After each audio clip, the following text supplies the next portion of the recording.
Starting fractions.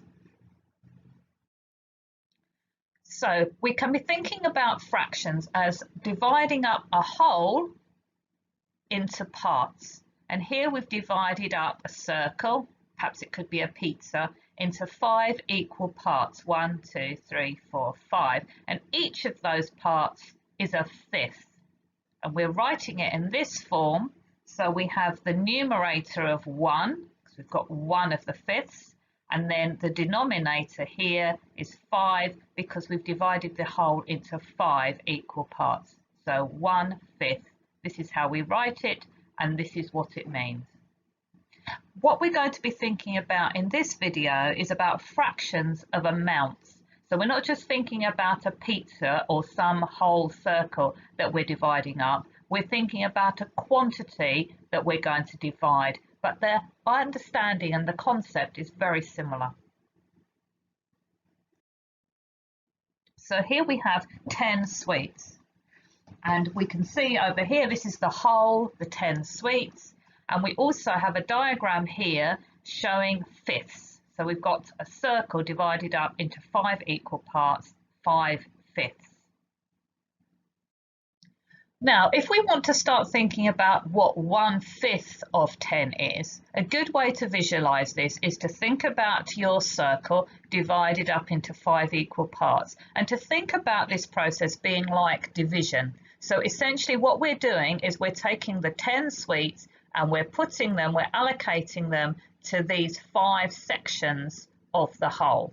So to do that, this is very much the same sort of process as we would do in division. 2 go here, 2 go here, 2 go here, 2 go here, and 2 go here. So when we divide up 10 into 5 equal parts, each of those has 2 in them. So that means 1/5, which is this part here, 1/5 of 10 is 2. If we were going to think about what 2/5 of 10 is, we can think about 1/5, add another 1/5, and then together we will have 2/5, and that's 1, 2, 3, 4 sweets. And we could obviously go on like this to think about 3/5, about 4/5, and then of course 5/5 is the whole, and that's when we would get back to 10 again. Now we're going to divide 10 up in a different way. We're going to find this time half. So when we divide a whole into just 2 equal parts, we call each of those parts half, half and half. So what happens? We have our 10 sweets. We're going to find out what is half of 10. And if we do that, then again, it's a very similar process to when we do division. We're separating them out. We're putting 5 sweets into this half, 5 sweets into this half. So we're sharing them out equally. And then if we can have a look, we can see here, this is half of 10, and we can see that's 5 sweets. We've got half here, we've got another half here, and of course all together, a half plus a half makes a whole, and that will be back to our 10 sweets again. So that's having a look at 10. Now we've got some ducks that are going to go into a pond. We've got 12 ducks this time, and we've got a pond, and initially our pond is divided into half, into 2 equal sections. So if we find out, we're going to find out what is half of 12. If we do that, we can see our ducks swimming away happily there. We have 6 in this half, and we have 6 in this half. This is how we write. Do you remember again, we have the numerator of 1, we have the denominator of 2. So we're going to find out how many is 1/2.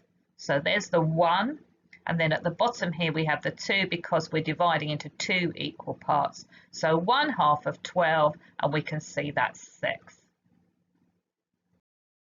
Back to 12 again. This time we're going to divide our ducks into a pond which has 3 sections. So each of these is a third. And what we're going to find out is we're going to find out what is 1/3 of 12. So again, we're allocating out the ducks in equal numbers to each of the sections, and we see now we've got 4 in each of those thirds. So 1/3 of 12 is 4, and that's the same thing as dividing 12 by 3. we get 4 plus 4 plus 4. Each of those is a third, so 1/3 of 12 is 4, 2/3 of 12 would be 8, and then 3/3, which goes back to the whole again, we will get back to our 12. So this time we've got our 12 ducks, we've got our pond, and we're going to this time find out what is 1/4 of 12. So if we share our ducks out amongst the 4 quarters in an equal way, how many will we end up with in each of these quarters? You can probably work that out.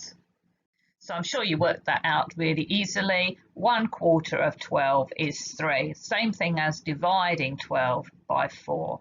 So we have a quarter here, 3.